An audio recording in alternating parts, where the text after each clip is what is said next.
Yeah, so we got this guy brought us the M122 and some spacers and this and that, and we're gonna put on this old Silverado. Now, I typically wouldn't mess with something like this, but I figured I'd get it in. I've seen people talk about them and kind of was interested on doing just one. So this probably be the first and last that we do. But anyway, I figured to make a good video because I know people are doing these, but there's not really much source of information on them. So I figured I would throw this one on, do a little tuning on it, and give y'all a review. This kit, I have to look and see where it came from. I have to look back at the basic instructions that came with it. But it's definitely missing little things that always add up, you know, pigtails, wiring, this and that. I really don't know how I feel about this. I'm probably going to build something for it. But this is a rear entry setup. It's the throttle body that comes with it. We ain't even going to mess with that. But it comes with this that bolts in place. And then it comes with this that the GM 4-bolt throttle body is supposed to bolt to. And they expect you to cut that tube with just rubber, clamps and all that, and route forward with it. That's going to be flimsy and no good. So probably end up going and grab some 3.5-inch aluminum pipes. Just don't exactly measure that, but anyway, and building throttle body extension, intake, whatever you want to call it, to it. That way it's a lot more sturdy and it can bolt to here and be supported and all that. And just use this to make a cold air intake for it for now, and go from there. I'm gonna have to build lines and make a mount for the heat exchanger and stuff like that, and do something with the fuel system. But yeah, we're gonna give it a try. So I just got it in here tonight after moving some stuff around. Got that red 4th gen pushed out the way. I got to get the silver 6th gen here that intake's gonna go on, but we got a freeze coming, so getting it off the trailer and getting it pushed up in here, I wasn't sure if I was gonna be able to do that or not without having an extra hand. I didn't want it sitting outside with a freeze coming, so I got this here, and when that freeze is gone, I'll get it here, or if I can find someone who can help me get it up in here before then, I'll do that. We're still waiting. We're on week 3 or so of waiting on the other head gasket for the 5.0 truck. So hopefully, I would say that was supposed to be here this week. I think I got a notification, but with the freeze coming, who knows? But anyway, ready to get that back together and get this thing on the road. So yeah, y'all sit tight and we're gonna dive into this thing. Yeah, that thing right there. Yeah. Cool.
Oh yeah, it's a semi-OG over here. I think we did this truck about, I don't know, 5, 6, 7 years ago.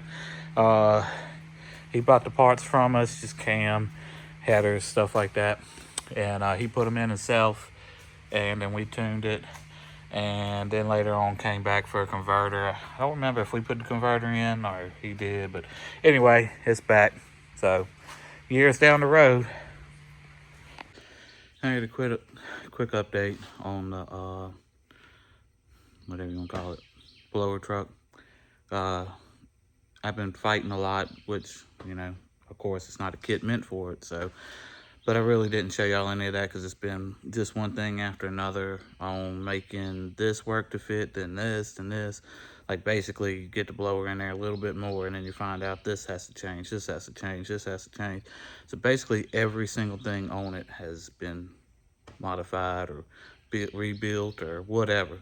But I'll give y'all a quick little rundown on it, and it'll just be more of a finished product type video instead of the whole process, because like I said, it was a lot and all. But anyway, here we go.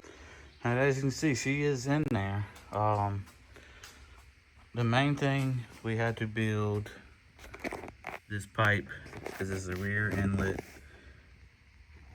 to come around for the throttle body, which wasn't a big deal. It's just a whole bunch of trial and error, fitting and cutting and fitting and cutting. As you can see, the heater hoses are right there in the way. That was one of the biggest things. At first we had it plenty of room up through here, but it blocked the heater hoses, so we dropped it down, and we had to worry about the coil packs, which we were able to drop those down and all. And it still ain't 100%, but I mean, it's gonna work.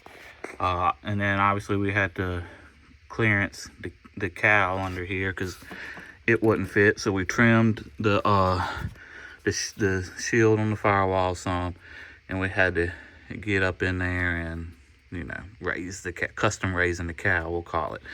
But that's all done. What else? Obviously we built some fuel lines. We had to mill the end of the rail back there and weld that hole up, or it just would not work, even with putting a little clearance and love into the intake pipe. But yeah, we did that. What else? Oh, these brackets, it's two brackets. You got the lower that bolts to the head, then this other bracket that bolts to that lower bracket, then the blower bolts to that middle bracket. So the middle bracket, the tube, the way the tube was in the back corner. It was hitting all this and it wouldn't let the blower sit down. So we had to take that back off and go throw it up in the mill and mill a good chunk out of it to get it to sit down. So we got all that done. We extended the throttle body harness. We were able to loop the main harness down and under instead of up and over like the stock intakes are, just to clean it up some. What else do we have to do? Inlet air temp breakout, obviously. Believe it or not, since we ran the main harness over here, the map sensor fit just fine, which is remote mounted. We got it bolted up here, and then ran over here, which, I mean, still work. But anyway, then come over here. We're probably gonna have to figure out something a little bit better with the evap purge valve. Then up here we've got a hob switch for the extra pump we'll put in, and then he wanted a boost gauge, so that's tied in. Flex sensor on there just for the hell of it. What else? We had to slightly modify this tank, which we're not done. I'm gonna do something with this, but this was meant for a 99 to 07 body style, not 07 to 13.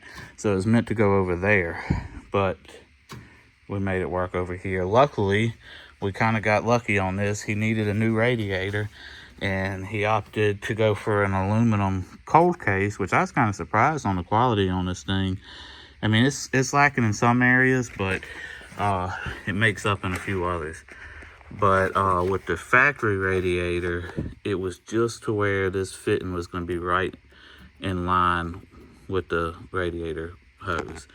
But with this one, we were able to put a 90 on it and loop down and come through to the heat exchanger. So we got all that. It came with this little pump. It's far from probably adequate, but we'll see how it does. I mean, matter of fact, this is the damn, don't worry about the yellow. This is the power wire to it with like a freaking 4 amp or so fuse in it. It's small, so it can't be pulling much. Let's see, what's it say? Oh, it's a 3. So y'all get the picture on that, but we'll see how she does for now. This is that's for the flex fuel sensor to go into the ECU. Which here's the rest of the harness, which we build these. But anyway, this will plug between the coil packs, and it will pull power and ground for the sensor from the power and ground of the coil pack, and then just feed the signal to the ECU. This is for the Hobbs switch, so we'll put a relay over here for the extra fuel pump and run that to the back. So right now we're fighting leaking injectors. These are some cheaper rails. First, we're fighting the fittings that came with it leaking. We got those sealed up, it seems like, but then these 2 injectors are spraying fuel, which it's all new O-rings and all, and they all went in. So we'll see how that is, but these are kind of flimsy and don't really hold it at the correct angle and the correct pressure on it that it needs to, and the steps for the injector holes kind of give it too much play. So it might be that this O-ring is a little too far down in the rail, but there's not a whole lot I can do about getting this injector up without it shoving itself right back down. And since these are flimsier, it's not allowing it to just hold the pressure it really needs. So letting it dry up some more and see how bad it leaks now, and hopefully I don't have to take these rails off, because yeah, that basically means the blower's going to come back off with the way this is, because that intake tube is in the way and it bolts to the back. So the only way you can get to it is really with the blower off. So hopefully I get that to work out and we'll go from there. But anyway.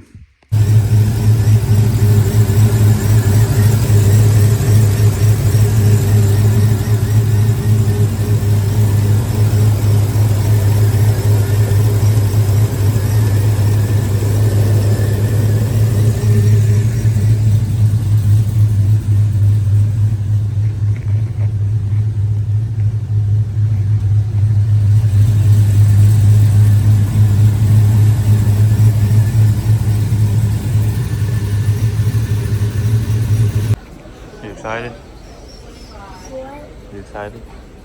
With what? For your McDonald's. I like that. You got chocolate milk and what else? Pancake? I want. You want pancakes? No, I don't want. What? I want French fries. You don't want no pancakes? No, and a toy. No, they don't have no toys. They fresh out. They fresh out. I had to stop and get some premium 93 for this bad boy. Ooh, look at that, 420 a gallon, man. At least it ain't as bad as the diesel is. $200 to get from a quarter tank to a full tank last night. Ooh. All right, y'all, we about to try and get some fuel in this boy here. So, stay tuned. As we gonna put some premium 93 octane in this bad girl. She's a thirsty girl. Let's see. Oh yeah. 6, 7, 8, 9, 10. I think I got this old belly over here to rest this jug on. Whew. I've been working 35 years on this thing. It's a masterpiece. They just don't happen overnight. Didn't spill a drop. They did.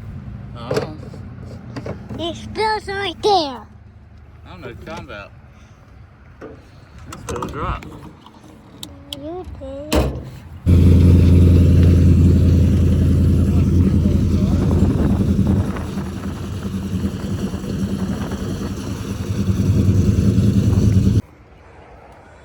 Oh, make a little change real quick. This old file. This thing's gonna be tricky because of this throttle body location and setup and all that good stuff. But I'm sure we'll get it and make it happen. Not a big fan of it. Well, that's going. I guess I'll show you what we're working with real quick. I know, not gonna do it again. Promise.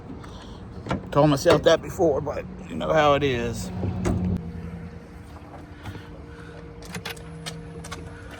Yep.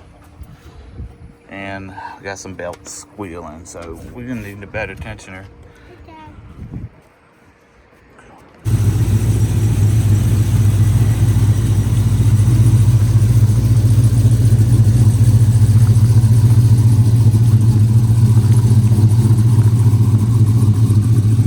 Let me tell y'all how excited I am real quick.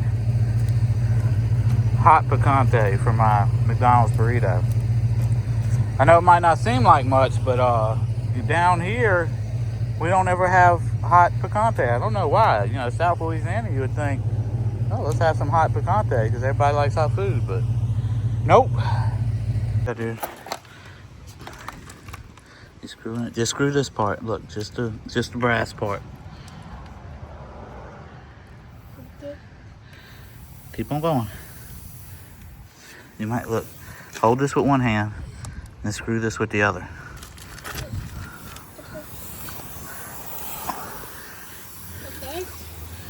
Yeah. It's being a little hard. Don't pull on it. You're gonna pull that valve stem out, buddy. Here, let Daddy hold it. Here.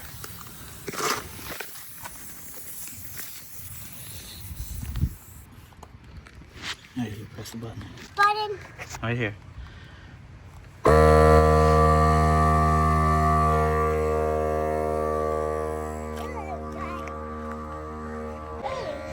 Alright guys, let's load it up.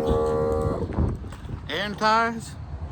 We're about to head to the racetrack, not the good one, the gas station, and get some E85 and head on to the dyno. Oh, it's a little sketch on this trailer, but you know, that's what it is. He used to call me sketch trailer hauling Micah, so yeah, man. Whoa, with that.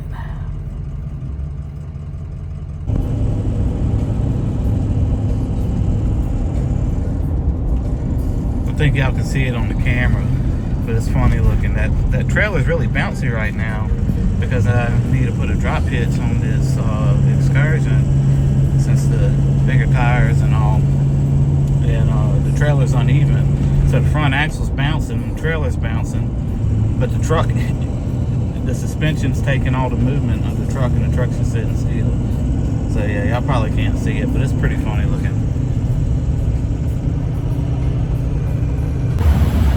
Here we are getting some more fuel. This time it's at E85. But man, look at that price. Don't get it some, Mr. Race Car Driver. Alright folks, we got the fuel. We're heading out to the old shop to get to the dyno. Y'all stay tuned. Well, we just had I can't show you. Just had another blowout on our old trailer. But luckily we're almost to the shop, so we're gonna limp on over there, and good thing we got that 10-ply spare now and another one. But shoot. Let's go see this blowout, dude. Whew, that thing was loud. Not gonna lie, it scared me a little bit, but we won't tell nobody. Keep that secret. That's the same spot that the last one was. Go figure. I wonder why. Be careful, there's gonna be metal in there, big guy. How is that? Now I see a flag. Here we are, we're about to load this thing up on the dyno. We finally got room to get it on here. So that's what we're gonna try and do.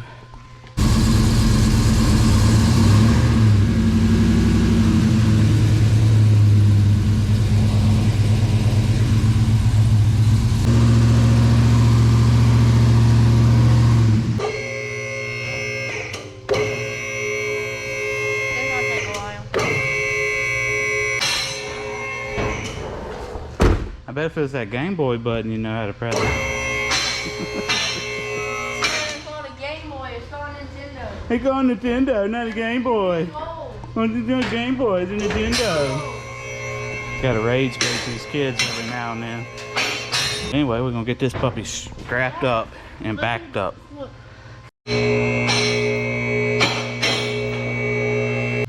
Earl leaks, gotta have that. Them skid plate bolts missing. I mean, bolts are there, skid placements. Y'all know what I'm saying, the shield's missing. You got that flow faster.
We're gonna let Landon roll it, folks.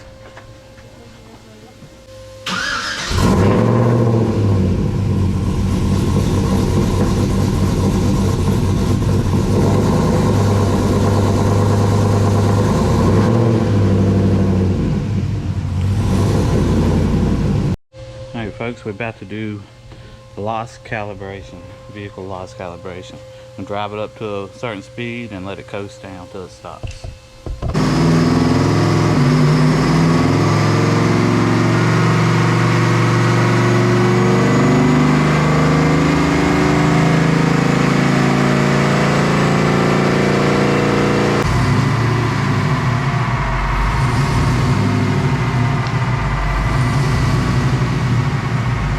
We just got out here to the dyno on Monday morning and we're about to get her fired up, warmed up, and get the dyno kicked off.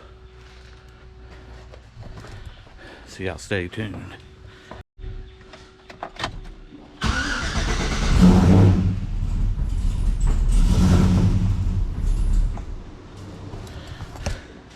She's a little rough this morning. I got it on the virtual VE table. That's what we were gonna start dialing in Friday afternoon. So she might not be the best on the cold start right now. If it was on the math right now, it'd fire right up.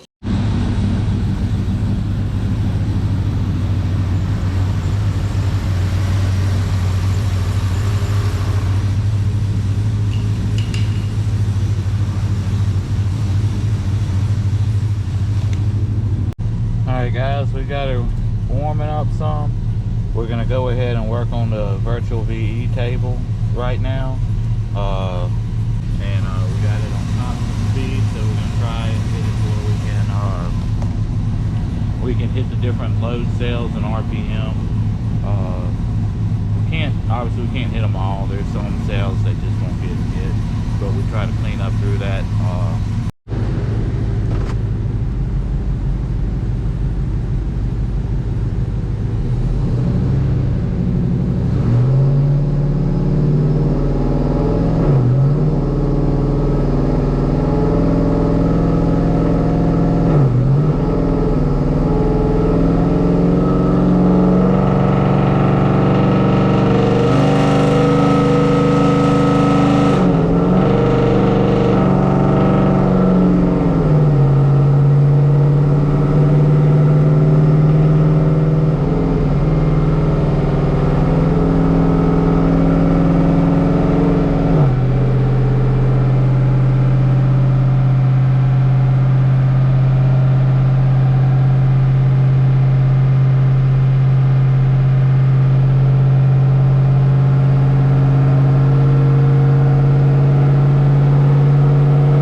virtual VE table pretty close in the areas that we want.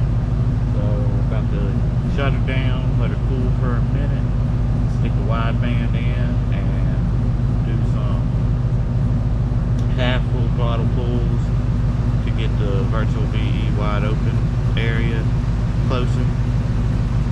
Then let her cool probably again and dive in further into it, and then we'll switch it back over to map and do the wide open throttle on that. Once that's good, we'll turn them both on and work on the timing a little bit, but we're gonna try and keep it soft, you know. But go from there, so y'all stay tuned and check it out.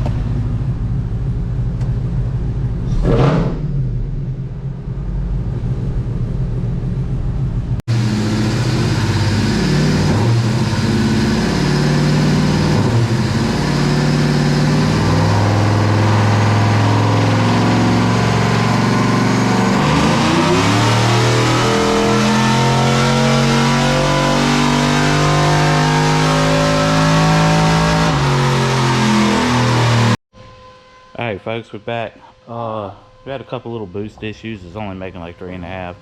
Found a line, took care of it. Now it makes about 7.5 maybe.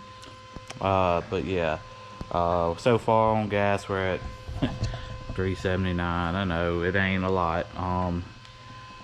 We're gonna creep up a little bit more on timing. It's probably be the last timing add to it on 93. Picked up some from the last add of timing of 2 degrees, so we're gonna add a little bit more and see what it does. It's just, it gets hot. It's 180 degrees in by the end of the pool, so yeah, that's what we're working with. I'm gonna see if we can't cool it down a little bit, see if this ice tank actually works. Probably give it a few minutes to naturally cool, make one little pull and see what that timing does. We're not really trying to push the timing on 93. He's gonna basically leave the 85 in it, so if it's good there, it's good there. Picks up a little bit, break 400, that'd be great. If not, we'll find out.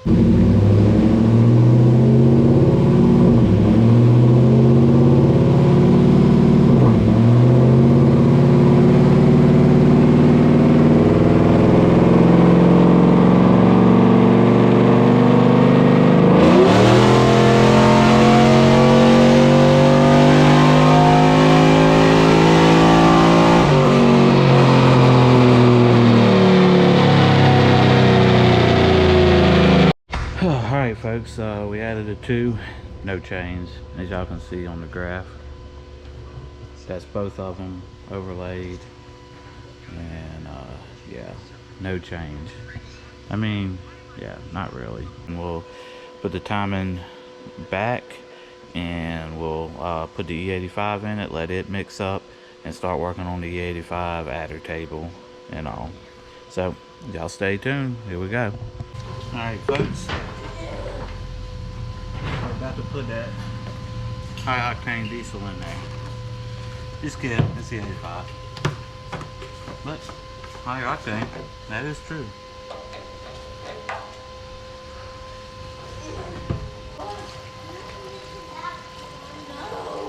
Hey, come on.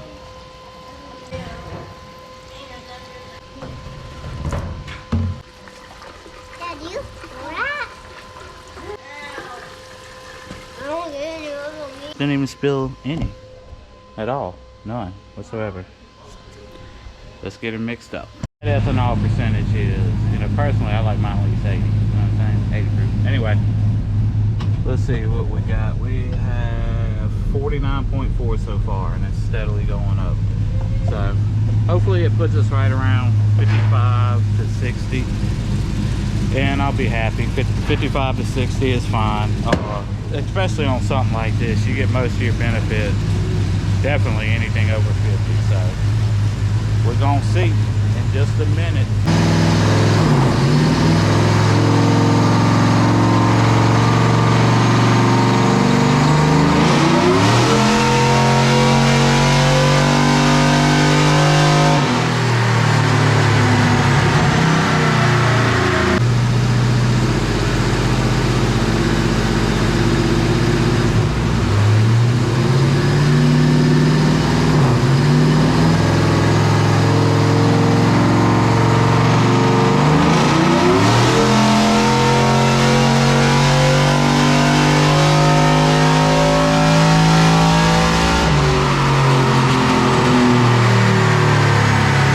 we're going to end the day 4:06. It ain't looking good for this setup.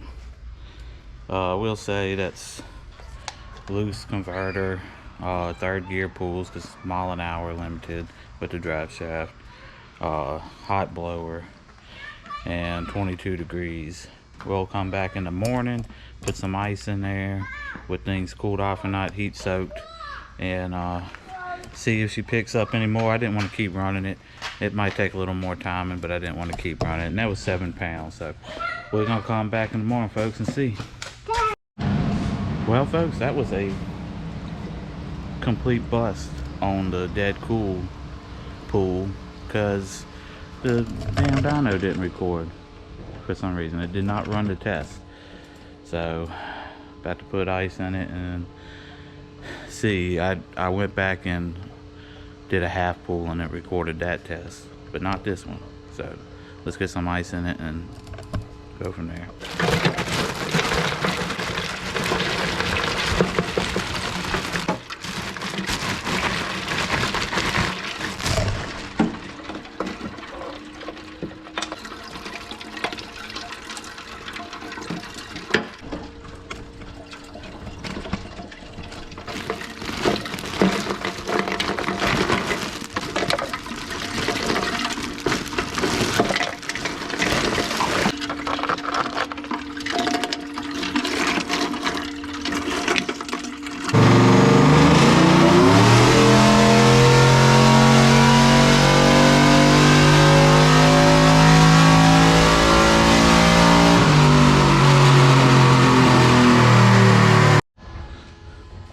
Well, folks, final take on this thing. It's basically made like 402 or 404 SAE and all. It's not bad. Pretty flat curve. Decent amount of torque. It's coming down the whole time, so probably made more than that, or makes more than that. But this is a loose NA converter, 4000. It was basically flashing on the dyno at like, I have to look back exactly, but like 4700 to 5000. But it couples up pretty good after that, so it's gonna be a fun little truck at even at that power. So wouldn't complain too much. So 40 horse, give or take on E, and obviously safer. But yep, that's about it. That's what it is. It's the M122 LSA style tensioner. Needed that. It was slipping bad. An old camshaft that we had sold them a long time ago.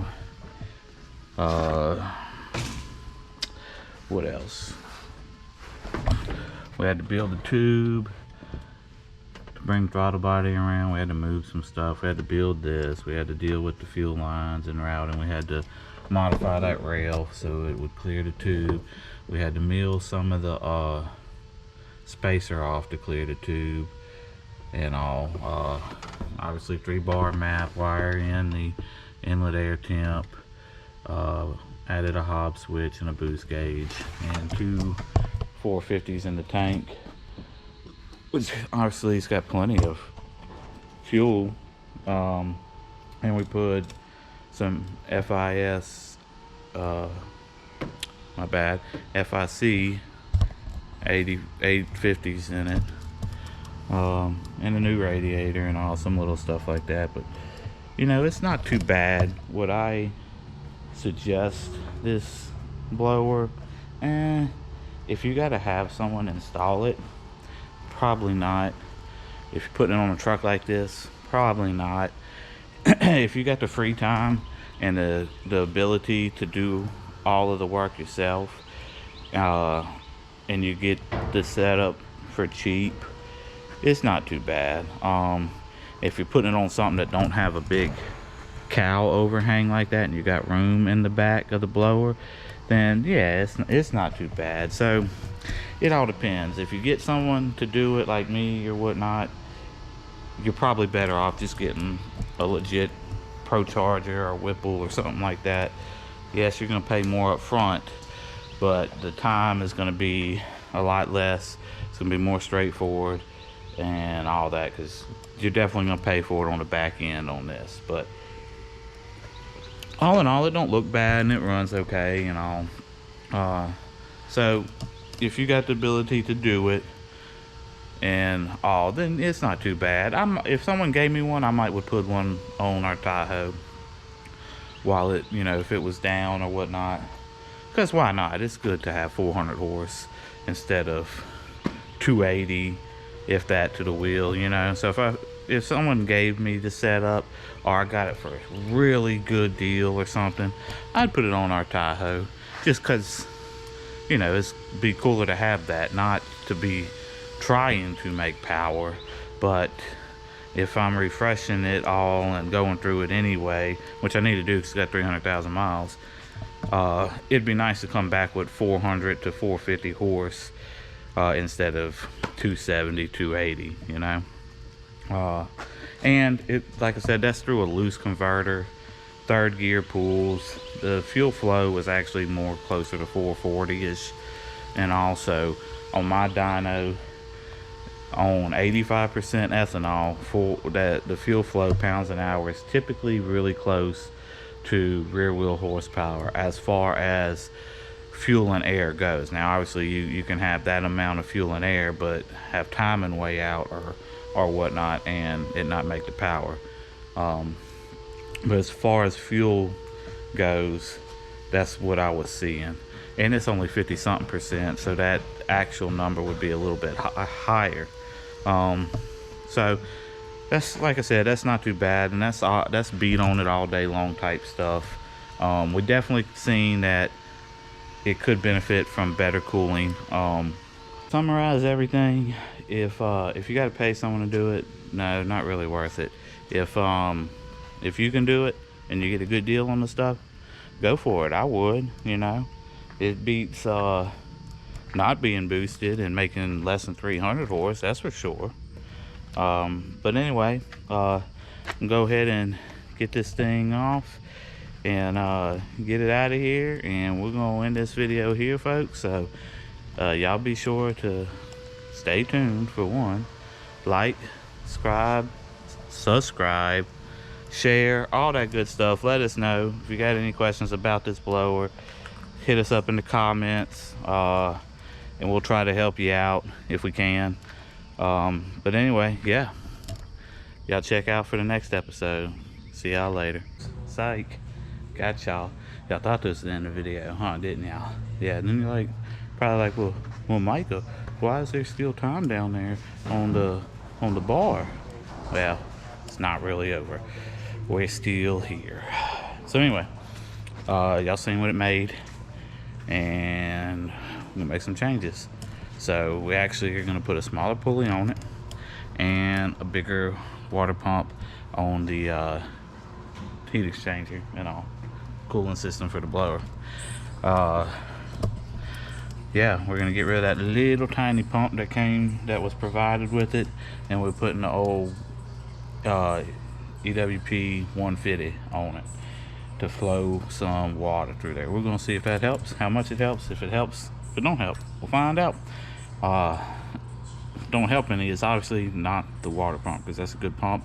We use it on 90% of everything, whether it's for the cooling system of the motor or the intercooler and all that for the blower, turbo, supercharger, whatever. So yeah, so we're about to get it. I won't bore y'all with that. I'm gonna go ahead and get this pulley off, and might not get the other one on today because I went off and left something, but get this pulley off and start working on this pump and we'll be good. Stay tuned, guys. Stay tuned. Alright, folks, I know I said I wasn't going to show y'all any of doing the pulley swap and all that, but it's an instance where the Mrs. Diabetic stuff is actually coming to pay off. So I had to show y'all. Look at that. So obviously we got to refill this blower, being that it's a rear entry on the inlet and the snout up front, all the gears up front. So pulling the snout, we had to drain and refill it up with the oil, and doing it on the truck is kind of a pain because it's horizontal. So what do we have? Some of Devin's syringes to get it filled up. You having a good time, Boo? No. No? No, you're not having a good time? Let me see.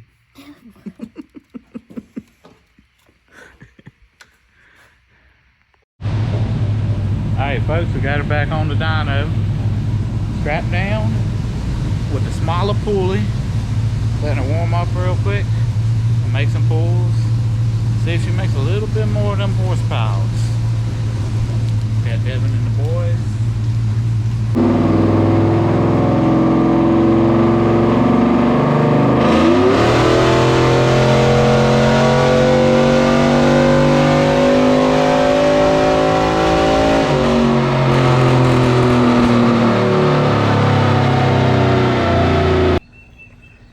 Alright y'all, so we did the pulley change and the water pump change, and the pulley basically made no difference. So the blower is past its efficiency point. I mean, it tries to make a little bit more boost sooner, but that's about it. So it's pretty much, that is what it is. It might make half a pound or so more peak, but no horsepower difference. But the water pump did help some. Cruising around, sitting idling, all that good stuff, it would stay around 125 to 140 inlet air temp. Now it's 100 to 104, 105. It gets to about 150, 160 at the end of the pool, depending on how long the pool is and all that. So that helped a little, but yeah, just that's all this blower is going to do on this setup and all, and the way it is, just the way it is. So anyway, we're going to end this one for real this time right here. So remember, like, share, subscribe, and tune in for the next one. Hopefully it'll be a little bit more fun than this, but we had to do it to show, so it is what it is. Later.